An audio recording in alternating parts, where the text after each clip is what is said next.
Welcome back, everybody, to the Nerdcore Podcast, the podcast that reviews of movies and talks that nerd shit. This is episode 769, and as always is the Nerd County Critical Show. On some of our wonderful co-host, Brad Young Yoda. What's up, everybody? One wonderful Monday night. Monday night, live, early, and ad-free over on patreon.com/nerdcore, where you can get this episode for $1 a month. You get episodes like this, and all the other ones that are live, early, and ad-free for the general public gets to watch them usually a couple of days after. Sometimes it's weeks. Sometimes it's a week. You never like know. Today. You never know. You just never fucking know, bro. You never know. Gotta keep them guessing. Yep, you really do gotta keep them guessing. But before we can go ahead and get into today's review of The Great Mouse Detective as we continue on with our animation month, Brad, how are you doing today? I'm doing good. Went to work. Just worked. Yeah, you want to talk about what you've got going on here? Well, now we both have glasses. Yeah? Well, the difference is that yours actually, are new and they don't have bite marks from a certain dog that lives in this house with me. So, that's a good thing. That's a good thing. Yeah. I'm glad you have what's it called, glasses now. I'm not the only one, right? Well, I had some, but they got to the point where like the lens, like whatever's on the lens is peeling. Like I don't know what, like some kind of plastic was peeling on it. So okay. I just went and bought new ones. All right, that's odd. Yeah, I don't know how the fuck that happens, but odd. But I've been needing some for a bit. So. Yeah, typically that's the way it is. It's like, hey, we probably should get some new ones, and then usually it's like, yeah, I'll wait. And then until it's too late when shit like that starts to happen, you're like, all right, yeah, I think it's time to get new glasses. Yep. Yeah. Yep. But how you doing, man? Everything else cool, good around over there, and everything else just chilling? Yeah, not too bad. I mean, it's getting hotter over here, so. Yeah, Wednesday apparently is going to be some record highs over here, so. Fucking shit, man. Yeah. I did not miss the fucking heat here at all. I didn't miss it. We complain when it's too cold. We complain when it's too hot. It just goes to show we'll never be happy. Yeah, we'll never be happy, right? Yeah. Never. Yeah. Maybe we deserve these fucking terrible fucking temperatures, right? Because we just will never be satisfied with anything, right? Never be happy with any of it. Yeah. But, Brad, today we're going to finally be talking about a movie that you have gone to multiple lengths to talk about. I mean, yeah, from the very beginning, I think, of this podcast, I think I've mentioned this movie quite a good amount of times. Quite a bit for sometimes in our conversations for no reason. Pretty much, man. Yeah. And I guess Brad said, hey, it's about time we finally get to watch this movie, and I just stopped talking about it and we actually watch it. I mean, it is the first animation month. So I figured might as well my first choice be The Great Mouse Detective. Yeah. So, today we're going to be discussing this movie. I have never seen this movie. And I have seen it way too many times. Yeah. I would suppose you do, Brad, because, imagine if you've never seen this movie before this and you've been talking about it at this great lengths. And this movie came out the year I was born, so... Probably 86? Yep, probably has something to do with it. Yeah. So, when was actually the first time you watched this movie, Brad? Oh, I was probably like 3, maybe 4. Okay. Probably. Yeah. You were just watching fucking rats smoke on screen? I did not realize how hard this movie went in that regard. They were in bars and fucking... It explains a lot. Lounge singers and... Explains a lot, like where my happy places are in life. Yeah. Yeah, just drinking, cigars. Yep. Or I guess loose mice in this regard. Yeah. I don't know, Brad. Yeah, I was like, I watched this movie and I was like, damn, bro, like, sure is a lot of smoking going on. Like, wasn't expecting that. Stacy says the middle period between Disney eras. Yeah, I'd like to talk about that because I think this is this film gets forgotten a lot in like the Disney when when it gets talked about, because it's like you have like Snow White, you have like the Little Mermaid, and you have like a lot of other movies, and this one kind of got lost. But to me, Yeah. like, it's one of my favorites. It used to be Yeah. my favorite Disney movie, but it is no longer. There is one other that I think overshadows this movie. Yeah. Wait, recently? Kind of recently, kind of. Yeah. You know the movie. You know the movie. Yeah. It's the greatest Disney film ever. You know it. Fuck if I remember, Brad. It's Coco. Coco, right? It will Yeah. always Wait. be Coco. Yeah. Yeah. That is the only Disney movie that I think like that one outshines every other Disney movie to me. Yeah. Well, that's made you cry real lot, huh? Yeah. Yeah. If you didn't cry during that movie, you had no soul. I'm sorry. I mean, you kind of got a point, Brad. I'm just saying. Yeah. But yeah, man. Brad, I worked today. We started the process of spring cleaning at the college, and Oh, so you got pretty heavy much, shit. Great. huh? You gotta lift heavy shit. Yeah, but it's just a lot of like moving stuff around so we can like clean up the space and have it ready for, you know, for the summer in the next semester. So, you know, Okay. it's nothing terrible, but it's just like it was a lot that we were doing. We did a good amount today. So, and then I came home and tried to put together a shoe rack, and my fucking finger got cut. So, yeah, fucking stupid shoe rack. Yeah. How many shoes do you have where you need a shoe rack? You not see it in the back? It's very dark back there. Oh, I see it. Oh, that's nice. Oh, that's nice. I like that. Yeah, I got Not a my lot of boots. shoes either. Like, but that's nice. That gets out of the way. Yeah, it's just wanted to clear up some space in my Oh, my that's closet. nice. Yeah, but yeah, man. Other than that, man, that's all I kind of had today. I watched this movie before we did a show today. And I keep making it towards like the almost like the last half of the Cena and Orton match, but I keep fucking falling asleep. Bruh. So I need to finish watching. Like, Bruh. I make it past like the really cool like AA into the ARKO counter. Yeah. Yeah. That's flawless right there.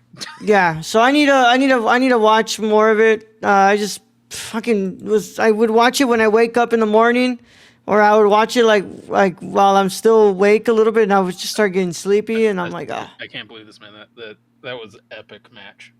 That was Yeah. top tier match. Yeah, and then of course R-Truth got ate at the press conference, so Poor R-Truth. for R-Truth, AA by his own hero. Yep. Yeah, that's kind of how it Hey, is. he warned him. He warned R-Truth. Yeah, he even called him Ron, bro. He said, Ron, there's gonna be serious consequences, Ron. I'm like, wow, even brought up the government name, bro. You know, it's serious business, man. Mhm. But yeah, Brad, should we get this started? I think so. I got like a few paragraphs to read on this. I'm surprised. Damn. All right, yeah. All right. I mean, I guess let's go ahead and just get this going then. So, if you haven't seen the Great Mouse Detective and you care about spoilers, you should probably get out of here. But if you have seen the film or you don't care about spoilers, go ahead and stay. Either way, how it goes. This is your one and only spoiler warning, and it is in effect after these words from our sponsors in a 5, 4, 3, 2, 1. Today's episode of the Nerd Court is brought to you by SeatGeek. Whether you want to see your favorite band, sports team, or comedian, SeatGeek has you covered. We're proud to be partnering with SeatGeek to offer you $10 off your first order with code TheNerdCourt. That's $10 off your first order at SeatGeek.com with code THENERDCORPS. So take a seat at your next live event with SeatGeek. Thank you. Now let's get back to today's video. That's what you get when WWE matches are sponsored by Z-Quil. Z-Quil. Yeah. Z-Quil. Yeah. Look, man, it's a good match. Just Backlash was pretty fucking good show. falling asleep, man. A motherfucker gets tired, bro. Like, hop off it, man. I'm sorry. Hop off this dick. Yeah. All right, Brad. Go ahead and introduce him to the Great Mouse Detective. All right, roll. The Great Mouse Detective, released as Basil, the Great Mouse Detective in some countries, and The Adventures of the Great Mouse Detective during the 1992 re release, is a 1986 American animated mystery adventure film produced by Walt Disney Feature Animation and released by Walt Disney Pictures. Based on the children's book series Basil of Baker Street by Eve Titus and Paul Gaudone, the film is written and directed by John Musker, Dave Michener, Ron Clements, and Bernie Mattinson. Sorry. Featuring the voices of Vincent Price, Barry Ingham, Val Bedden, Suzanne Polishek, Candy Candido, Diana Chesney, Eve Brenner, and Alan Young. The plot follows a mouse detective who undertakes to help a young mouse find and save her father from the criminal mastermind, Professor Ratigan. The Great Mouse Detective draws heavily on the tradition of Sherlock Holmes with a heroic mouse who consciously emulates the detective. Titus named the main character after actor Basil Rathbone, who is best remembered for playing Holmes in film and whose voice sampled from a 1966 reading of The Red-Headed League, was the voice of Holmes in this film, 19 years after his death. Sherlock Holmes also mentions Basil as one of his aliases in the author Conan Doyle story, The Adventure of Black Peter. The Great Mouse Detective was released to theaters on July 2nd, 1986, to positive reviews from critics and a financial success, in sharp contrast to the box office underperformance of Disney's previous animated feature film, The Black Cauldron. The film's timely success has been credited with keeping Walt Disney Animation going after the previous film's failure by renewing upper management's confidence in the department, thus setting the stage for the Disney Renaissance when feature animated films would become the corporation's most lucrative and prestigious product. And this comes right before Rescuers and Rescuers Down Under, that people don't know. So I Never think seen that one, Brad. never seen Rescuers or Rescuers Down Under. No. It's very much kind of like this one in the way the animation is, and I think that's why like the animation kept going. You had this hit, and then you had the Rescuers, like that kept like the animation department going. What we got? Directed by John Musker, Ron Clements, Dave Michener, Bernie Madison, and that's a lot of people doing the story. Story by Pete Young, Vance. I'm guessing these are all the illustrators. Vance Jerry, Steve Hewlett, Ron Clements, John Musker, Bruce M. Morris, Matthew O'Callahan, Bernie Madison, Dave Michener, Melvin Shaw. Based on Basil of Baker Street by Eve Titus, Paul Gaudone, and edited by Roy M. Brewer Jr., James Melton. Music by Henry Mancini. And running time 74 minutes, budget of $14 million, box office $50 million. All right. That is quite a lot to read, Brad. I was kind of surprised they'd have that much for this. Yeah, I know, man. Brad, so do you want to go first, or you want me to go since this is the first time I'm watching it? You go ahead. I want to hear your thoughts. Yeah. Like I think people know I'm going to be like, oh, it's good. Yeah, I thought it was pretty good, Brad. I thought it was pretty underrated for like a period of Disney animation that is like pretty underseen. Not a lot of people probably would bring this one up when they talk about the best, the great animated films from Disney. I really like the animation style, very classic, animation and very like old Hollywood-esque in a way. I enjoyed the story too. I thought it might have gotten a little bit. Lost a little bit of its steam somewhere in the middle. Mm-hmm. But overall, pretty damn good movie, man. I really liked the story, and I was not expecting to see so much smoking, drinking, and fucking straight up murder in this movie. Yeah. Not a lot of expectations there. But about me, huh? Yeah. But Brad, what are your initial thoughts on The Great Mouse Detective? I think it's been no secret through the years that this is one of my favorite films, like just favorite films and favorite animated films. I agree with you though; it's not perfect. After this rewatch, it does slow down a little in the middle, but I do think it is very underrated, as you said. I don't think a lot of people bring this up. I think it's surprising they never made a sequel to this. They never really made like a show, because usually off a hit, Disney's known to make sequels and rush that shit. Make television shows, make something out of it. I think you could have easily done that with these characters. I mean, you could have just taken Sherlock Holmes and fucking put a mouse in it, and you would have had the story. But needless to say, I think this is one of the best Disney villains. Personally, I like love Ratigan as a villain. He is just evil in a sense, just pure evil. He is like very confident. I mean, they play him as very smart, but he gets too overconfident, and that's where he fails.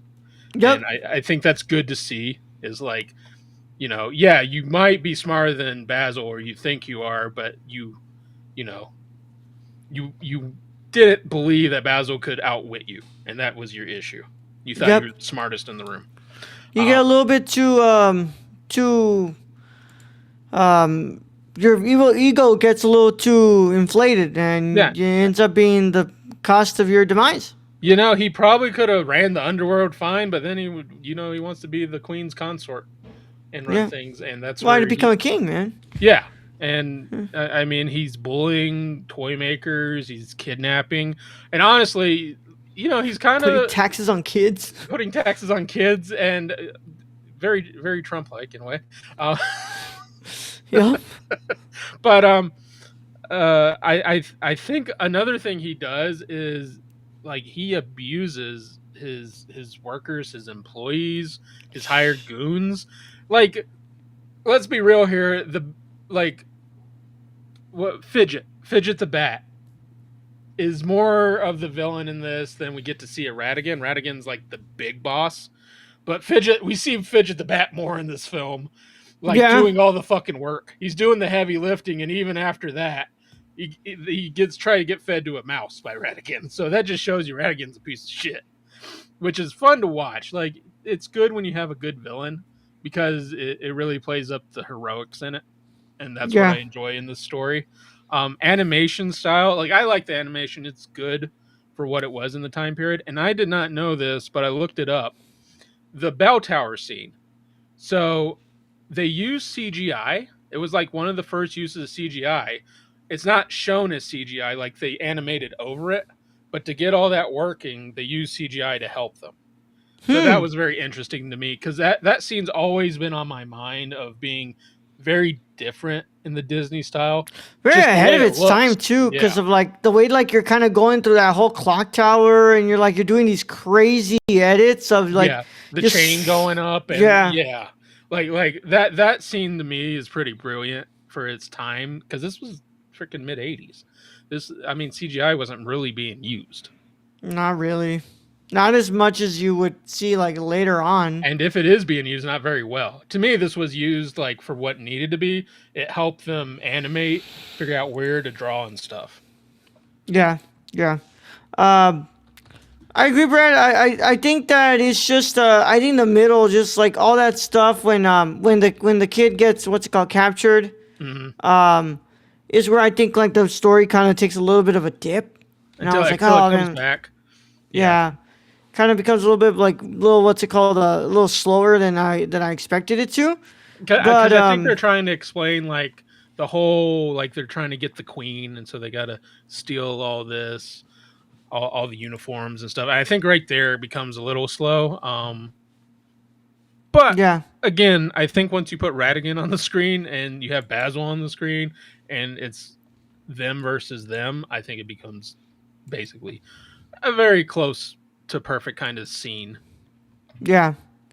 And also, just the ending, of course. You think that like, hey, like Redigan's gonna get left alone again, but no, he ends up getting another case right that moment. He's like, hey, this guy can what's it called, stay with me, and we'll just not Redigan. I'm sorry, Basil. Hmm. Basil ends up getting a pretty much partner in crime with him. Yeah, which is kind of like the Sherlock Holmes, like the Mm-hmm. Watson base. Watson, yeah. That's basically what he gets. And I like how they kind of explain the backstory of I forget what is the Watson his Dawson. So we have Dawson. You explain the story of he's a doctor from coming back from Afghanistan, soldier, and Yeah. that I just think it's cool. The whole Sherlock esque of it all is because Basil is, you know, very brilliant in a way. Like, you can do the chemistry and stuff, but he's very observant too. Other than never getting the little girl's name right. Never. Like, he Never. doesn't care enough to get her name right. He Yeah. cares enough to help her, but not to get her name right. Yeah. Yeah. But overall, pretty damn good movie, Brad. I wasn't expecting it to be. I was like, oh man, I've never even heard of this. I was like, but we'll see how it goes. And Very underrated at the time, and I yeah, think and a good lot. boy, a good boy. That dog was That so dog. cute. That dog. Was it Toby? Toby was his name. Yeah, Yeah. Toby. And the cat. The cat was funny as shit to me because, like, when it first comes out, the sound design for that of his paws just like Godzilla up in there. And it comes out looking like that cute ass dog. That he's like, come on, man. Like, but yeah. Stacy kind of explains it. It's a film in the middle period between Disney eras where you have kind of the old school and then you have what's coming up with like Pixar and that era of the new stuff. And the And I think that's why Mulans, the Lion Kings, and all that. yeah, that's why I think it gets kind of lost. Is it's there, and really the only close things I can really remember close to that are the Rescuers and the Rescuers Down Under. Yeah. Never seen those either, Brad. Those are terrific. Those are another one. If we have another animation month, I might pick those because Next year. Those are amazing. Yeah. But hey, man, for all this time that you've been discussing this movie, Brad, you've been talking about this, I'd say was not a disappointment at all. Yeah. Now, is it is it like a perfect? Is it like one of the best animated films I've ever seen? Probably not, Brad. It's to me one of the best Disney animated. Yeah. To me, for sure. Like I said, like the only thing really I'm putting above it is Coco, and that's because Coco's a perfect movie. Yeah. Yeah. But I don't know, man. I've definitely seen a lot of animated films, and this is really good, but it's nowhere near like some of the animated films I've seen. But overall, I'd probably give this movie like a 7.5 out of 10, Brad. I thought it was a pretty damn good movie. Yeah. What's your final verdict? I'm gonna go higher just because I love this movie, so I'm gonna give it a 9 out of 10. But it's not perfect. No, of course not. It's not perfect. But had you asked me before I watched this, I would have been like, nah, it's 10 out of 10 all the time, just from fucking nostalgia. But after watching it, I mean, Coco is the better movie to me. Yeah. And I don't think it's close enough to Coco to warrant like a 9.5 or 9.75. I think it's a solid 9 in my eyes. And I think for a lot of people, they've probably never seen this movie. And probably not, man. I agree with Stacy. I think they should revive this. I think they should make this into a show or sell books or something. I think Disney could use this. I don't know, man. They might have to take out all that smoking. Yeah, like The Rescuers, Five Goes West, Great Mouse, a lot of mouse themed kid films back in the day. Yeah. We have another one we're gonna do, Rock-a-Doodle-Doo, Stacy. Yeah. It's not a Disney movie. It's a much darker children's movie. Yeah, in case Watership Down wasn't enough, right? I mean, I don't think it gets that extent of depressing. Rock-a-Doodle. Yeah, but it's a Bluth. It's a Bluth film, if people know what that is, and that's just kind of the animation back in the day. That was the stories were a little bit darker. Yeah. All right. Well, that concludes our review of The Great Mouse Detective. As always, thank you guys so much for joining us. Keep up to date with us on nerdcore.com, Twitter at the Nerdcore _, Instagram at the Nerdcore, TikTok at the Nerdcore, Letterboxd at the Nerdcore, Patreon.com/Nerdcore. $1 a month gets you episodes like this live, early, and ad-free, so go and check that out. Discord link is in the description below where you can talk to us about your favorite animated films. And of course, I hope that you guys enjoyed this. If you did enjoy this, make sure you talk to us in the comments of the YouTube video. Tell us what you think about this movie, what you think about this review. You want to hear from you guys, leave a like on the video, subscribe to the channel, click that notification bell so you don't miss another review during Animation Month as we go through some more films during the month. And of course, if you're listening to us on your favorite podcast app of choice, leave a 5-star review and follow us on that app as well if you're not already. All that stuff helps us out so freaking much. What's Stacy saying? Surprised you haven't thrown heavy metal in the rotation then. Ooh. Yeah, I didn't know Heavy Metal was animated. yeah. Heavy Metal's animated. I didn't know that. Um, That'll be so next time. Yeah, I'm kind of maybe next surprised year. Raul did. I'm surprised Raul didn't choose that either. No, no. Instead, I chose Watership Down. Yeah. Um, Well, so we got depression instead of big tits. So yeah, yeah. I could have also picked Who's Framed Roger Rabbit? I guess. Yeah, or the Brad Pitt version that's more X-rated, whatever that one fucking is. yeah. But we want to thank our Patreon supporters because without them, none of this is possible. Can you tell them about our wonderful executive producer, Shane Brad? You can follow our friend Shane at twitch.tv/XSRK or on Twitter at ThriftedIL or go buy something from the Suppy God at depop.com/Prison City Vintage. Cool World. That is right, Stacy. Thank you. Cool World. That is the Brad Pitt, Roger Rabbit-esque, more adult extreme Roger Rabbit. Cool World. I gotta look this up. Yeah, but look up Cool World. Yeah, you should pull that up. no, I'm not gonna pull that up. Pull that up. But yeah, what the fuck is this? Yeah, you should watch it. You should watch the trailer. Is a 1992 American adult live-action animated hybrid fantasy film directed by Robert Bakshi, Mark Victor, starring Kim Basinger, Gabriel Byrne, and Brad Pitt. Mm-hmm. Yep. What the fuck is this? We don't know. I've never seen it. I was looking for animated films back in the day. For some reason, we were doing something, and I was like looking at Roger Rabbit, and then that one popped up. I'm like, what the fuck is this? And I'm like, Brad Pitt's in this. I'm like, what? Yeah. This was early Brad Pitt for sure. Oh, 100%. When he needed the money. This is probably like, I don't know if this was before or after Thelma and Louise. Probably before, Brad. Maybe. Yeah, he needed the money. Yeah. But, Brad, with that said, I'll catch you guys later. But for now, I hope you all enjoyed it. And we will see you guys on Thursday on Patreon. Discuss Full Metal Alchemist, the movie. What was it? The Conquest of Shambhala or something? Shambhala, or I don't know. Yeah. But yeah, Full Metal Alchemist, Conqueror of Shambhala. So, excited to talk about that. But with that being said, let's go ahead and get him out of here, Brad. All right, Raul. Thank you for being the host as always. Thank to Stacy for joining us in chat. Thank to our listeners out there, our Patreon supporters. We appreciate each and every one of you. And to end this episode, all I gotta say is Toby's a good boy. Young Yoda out. Yeah, straight.